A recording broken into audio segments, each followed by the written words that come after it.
ಈಗಾಗಲೇ H K ಪಾಟೀಲ್ರು ಮತ್ತು ಉಪಮುಖ್ಯಮಂತ್ರಿಗಳು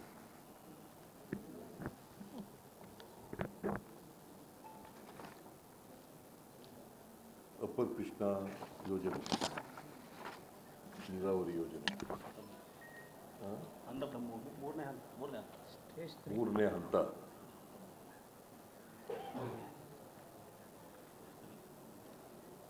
ಆಮೇಲೆ ಟ್ರಿಬ್ಯುನಲ್ ನಂಬರ್ 2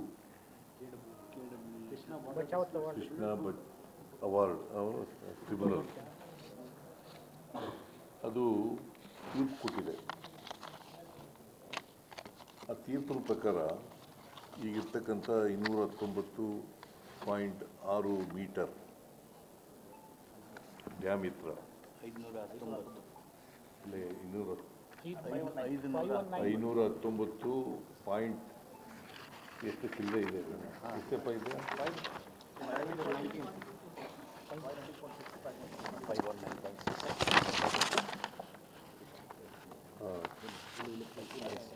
KWDT ಪ್ರಕಾರ 130 ಸಲುವಾಗಿ ಇಷ್ಟು RL ಇಂದ ಇಷ್ಟು RL ತನಕ 559.6 ಇಲ್ಲಿ 6 ಅಂತ ಇದೆ. 519.6 ನಾನು ಅದನ್ನೇ ಹೇಳಿದ್ದು. 519.6 ಮೀಟರ್ 519.6 ಮೀಟರ್ ಈಗಿರ್ತಕ್ಕಂಥದ್ದು. ಇದರಿಂದ 524.256 ಮೀಟರ್, ಫೀಟ್ ಅಲ್ಲ ಮೀಟರ್. ಇದನ್ನು ಎತ್ತರಿಸಲಿಕ್ಕೆ ನಮಗೆ ಟ್ರಿಬ್ಯುನಲ್ನವರು ಅವಾರ್ಡನ್ನು ಕೊಟ್ಟಿದ್ದಾರೆ. ಇದನ್ನು ಎತ್ತರಿಸೋದ್ರಿಂದ ಸುಮಾರು 75,000 ಎಕರೆಗೂ ಹೆಚ್ಚು ಜಮೀನು ಮುಳುಗಡೆ ಆಗ್ತದೆ. 75,000ಕ್ಕೂ ಹೆಚ್ಚು ಜಮೀನು ಮುಳುಗಡೆ ಆಗ್ತದೆ. ಈ ಹಿನ್ನೀರು ಈ ಎತ್ತರಿಸೋದ್ರಿಂದ ಹಿನ್ನೀರು ಆಗುತ್ತಲ್ಲ, ಆ ಹಿನ್ನೀರಿನಲ್ಲಿ ಮುಳುಗಡೆ ಆಗ್ತದೆ. 75,000ಕ್ಕೂ ಹೆಚ್ಚು ಎಕರೆ.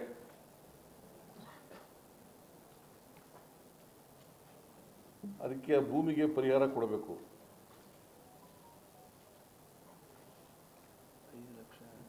ಸುಮಾರು 5 ಲಕ್ಷ ಹೆಕ್ಟೇರ್ಗೂ ಹೆಚ್ಚು ನೀರಾವರಿ ಆಗ್ತದೆ.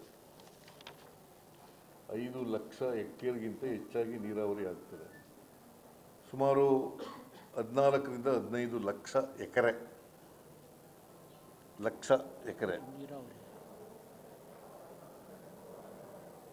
ಇದು ಒಂದು ದೊಡ್ಡ ಪ್ರಾಜೆಕ್ಟು. ಇದರಿಂದ ಆ ಭಾಗದ ರೈತರ ಜಮೀನುಗಳಿಗೆ ನೀರು ಕೊಡ್ತಕ್ಕಂಥ ಕೆಲಸ ಆಗ್ತದೆ. ಸೊ ಅವರ ಜೀವನ ಮಟ್ಟನೂ ಕೂಡ ಸುಧಾರಣೆ ಆಗ್ತದೆ. ಬರಡು ಪ್ರದೇಶಕ್ಕೆ ನೀರು ಕೊಡ್ತಕ್ಕಂಥ ಕೆಲಸ ಆಗ್ತದೆ.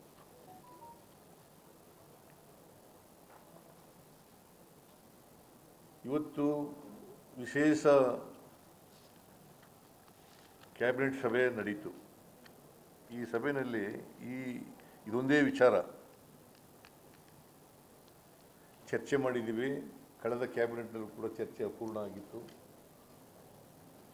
ಈ ಸಭೆಯಲ್ಲಿ ಚರ್ಚೆ ಮಾಡಿ ಸುಮಾರು 12:45 ಇಲ್ಲಿವರೆಗೆ ಚರ್ಚೆ ಮಾಡಿದ್ದೀವಿ. ಒಂದು ತೀರ್ಮಾನಕ್ಕೆ ಬಂದಿದ್ದೇವೆ. ರೈತರ ಜೊತೆಲೂ ಕೂಡ ಮಾತಾಡಿದ್ದೀವಿ. ರೈತ ಸಂಘಟನೆಗಳ ಜೊತೆ, ಹೋರಾಟ ಸಮಿತಿಯವ್ರ ಜೊತೆಲೂ ಮಾತಾಡಿದ್ದೀವಿ. ಕೆಲವು MLAಗಳ ಜೊತೆಲೂ ಕೂಡ, ಆ ಭಾಗದ MLAಗಳ ಜೊತೆಲೂ ಕೂಡ ಮಾತಾಡಿದ್ದೀವಿ. ಮತ್ತು MB ಪಾಟೀಲು, ಶಿವಾನಂದ, ತಿಮ್ಮಾಪುರ, JT ಪಾಟೀಲ್ MLAಗಳು, ಬೇರೆಯವರು ಮತ್ತು BJP M L BJP M L ಎಗಳು ಕೂಡ ಜೊತೆಲೂ ಕೂಡ ಮಾತಾಡಿದ್ದೀವಿ.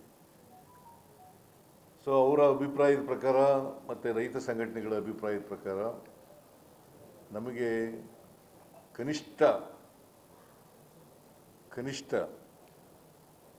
ತರಿ ಜಮೀನಿಗೆ, ತರಿ ನೀರಾವರಿ ಜಮೀನಿಗೆ 40 ಲಕ್ಷ ಕೊಡಬೇಕು. ಪ್ರತಿ ಎಕರೆಗೆ. ಕುಷ್ಕಿ ಜಮೀನಿಗೆ ಅಂದರೆ ಒಣ ಭೂಮಿಗೆ 30 ಲಕ್ಷ ಕೊಡಬೇಕು. ತರಿ ಜಮೀನಿಗೆ, ನೀರಾವರಿ ಜಮೀನಿಗೆ 40 ಲಕ್ಷಕ್ಕೂ ಹೆಚ್ಚು. ಆಮೇಲೆ ಒಣ ಭೂಮಿಗೆ 30 ಲಕ್ಷಕ್ಕೂ ಹೆಚ್ಚು ಕೊಡಬೇಕು ಅಂತೇಳಿ ರೈತರು, ಹೋರಾಟಗಾರರು, ಮಂತ್ರಿಗಳು, ಎಮ್ ಎಲ್ ಎಗಳು ಆ ಭಾಗದವರು ಹೇಳಿದ್ದಾರೆ.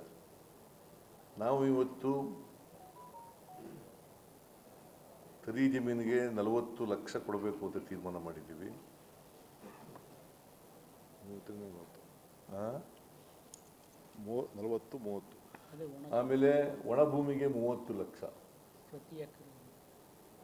ಒಣ ಭೂಮಿಗೆ 1 ಎಕರೆಗೆ 40 ಲಕ್ಷ, 30 ಲಕ್ಷ ಕೊಡಬೇಕು ಅಂತ ಹೇಳಿ ಇವತ್ತು ಕ್ಯಾಬಿನೆಟ್ನಲ್ಲಿ ತೀರ್ಮಾನ ಮಾಡಿದ್ದೇವೆ. ಆಮೇಲೆ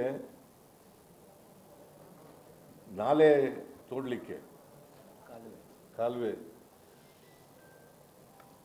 ನಮ್ಮ ಕಡೆ ನಾಲೆ ಅನ್ನೋದು, ಕಾಲುವೆ ತೋಡಲಿಕ್ಕೆ ಸುಮಾರು 51,000 ಎಕರೆಗೂ ಹೆಚ್ಚು ಜಮೀನು ಬೇಕು. ಈಗಾಗಲೇ ಕೆಲಸ ಪ್ರಾರಂಭ ಆಗಿದೆ. ಸುಮಾರು ಎಷ್ಟು ಲಕ್ಷ ಎಕರೆ, ಎಷ್ಟು ಸಾವಿರ ಎಕರೆ ಇರೋದು ಈಗ? 23,000 ಎಕರೆ ಈಗಾಗಲೇ 23,000 ಎಕರೆ ನೋಟಿಫಿಕೇಶನ್. 23,000 ಎಕರೆ ಆಗಿದೆ. 23,631 ಎಕರೆಗೆ ಆಗಿದೆ. ಅದು ಆಲ್ರೆಡಿ ಆಗಿದೆ ಸರ್. ಆಗಿದೆ, ಕಾಲುವೆ ಆಗಿದೆ. ಸೊ ಇದಕ್ಕೆ ಪರಿಹಾರ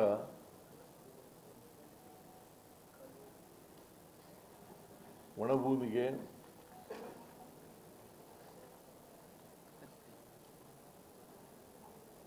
ಒಣಭೂಮಿ ಜಾಸ್ತಿ ಇರ್ತಕ್ಕಂಥದ್ದು,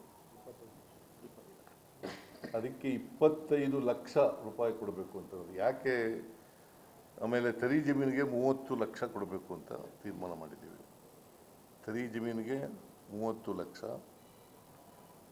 ಒಣಭೂಮಿಗೆ 25 ಲಕ್ಷ. ಯಾಕೆ ಮಾಡಿದ್ದೀವಿ ಅಂತಂದರೆ, ಈಗ ಜಮೀನು ಕಳ್ಕೊಳ್ಳೋರು, ಮುಳುಗಡೆ ಆಗೋ ಪ್ರದೇಶದಲ್ಲಿ ಜಮೀನು ಕಳ್ಕೊಳ್ಳೋರು ಯಾರು ಬೆನಿಫಿಷಿಯರಿ ಆಗಲ್ಲ. ಇಲ್ಲಿ ನಾಲೆನಲ್ಲಿ ಜಮೀನು ಕಳ್ಕೊಂಡ್ರೂ ಕೂಡ ಬೆನಿಫಿಷಿಯರೀಸ್ ಆಗ್ತಾರೆ, ನೀರಾವರಿ ಬರ್ತದೆ ಅವ್ರಿಗೆ ಆ ಪ್ರದೇಶದಲ್ಲಿ.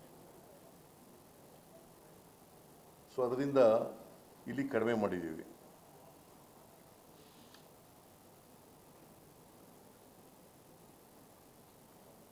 ಇದನ್ನು 3 ಆರ್ಥಿಕ ವರ್ಷದಲ್ಲಿ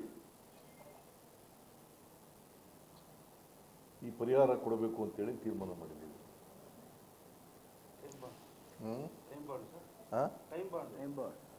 3 ಆರ್ಥಿಕ ವರ್ಷದಲ್ಲಿ ಈ ಪರಿಹಾರನ ಕೊಡಬೇಕು ಅಂತೇಳಿ ತೀರ್ಮಾನ ಮಾಡಿದ್ದೀವಿ. ಮತ್ತು ಕನ್ಸೆಂಟ್ ಅವಾರ್ಡ್ ಮಾಡ್ತಕ್ಕಂಥದ್ದು, ಕನ್ಸೆಂಟ್ ಅವಾರ್ಡ್ ನಮ್ಮ ಎಲ್ಲ ಎಮ್ ಎಲ್ ಎಗಳು, ರೈತ ಪ್ರತಿನಿಧಿಗಳು, ರೈತ ಹೋರಾಟಗಾರರು, ಮಂತ್ರಿಗಳು ಎಲ್ಲರೂ ಕೂಡ ಹೇಳಿದ್ದಾರೆ. ಅವ್ರನ್ನ ಒಪ್ಪಿಸಿದ್ರೆ ಮತ್ತಷ್ಟು ಸುದ್ದಿಗಳಿಗಾಗಿ ನೋಡ್ತಾ ಇರಿ ಪಬ್ಲಿಕ್ ನ್ಯೂಸ್ 24x7. ಇದು ಸತ್ಯದ ಧ್ವನಿ.